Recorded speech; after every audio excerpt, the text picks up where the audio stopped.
The death of Charles Manson, leader of a California cult whose members murdered pregnant star Sharon Tate and 5 others in 1969, leaves 3 of the 4 cult members who committed the murders still alive and 2 behind bars.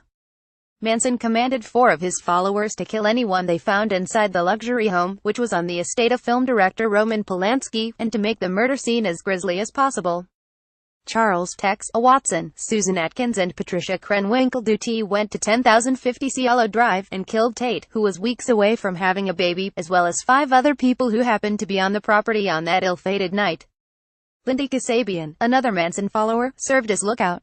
Polanski was out of the country on business when the murders happened. Susan Atkins admitted to killing Tates, saying on the witness stand during the penalty phase 1 was stoned on acid. "I don't know how many times I stabbed Tate and I don't know why I stabbed her," she said. "She kept begging and pleading and begging and pleading and I got sick of listening to it, so I stabbed her." At the time Atkins said she felt no guilt, but later said she was sorry. Atkins was convicted of first-degree murder for her involvement in the murders at the Tate mansion as well as the murder of grocery store owners Leno and Rosemary LaBianca. Atkins also was convicted in the 1969 murder of Ian Gary Hinman. Atkins married twice while in prison. Her first husband, Donald Lee Lazier, purported to be an eccentric Texas millionaire. They quickly divorced. James Whitehouse, her second husband, was a Harvard Law School graduate who had recently served as one of her attorneys. She and the others involved in the murders initially were sentenced to death, but that changed to life in prison when California ruled that the death penalty was unconstitutional. Atkins died in 2009 at the age of 61 of brain cancer at the Central California Women's Facility.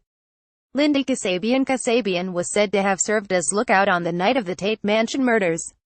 She turned herself in and was indicted, but was given immunity in return for her testimony. She became the prosecution's key witness. She said Manson was the devil, not this wonderful man that I was led to believe, according to published reports. Prosecutor Vincent Bugliosi said that it would have been difficult to prosecute Manson without Kasabian's testimony. She was last known to have been living in a trailer park in near poverty, according to a Rolling Stone magazine article. Patricia Krenwinkel chased and murdered Abigail Folger, the heiress to the coffee company and close friend of Tate. Krenwinkel stabbed Folger numerous times. The next day, she stabbed Leno and Rosemary LaBianca, and in the body of Leno she plunged a carving fork. She wrote "Death to Pigs" in blood on the walls of the couple's home. Krenwinkel was convicted of first-degree murder.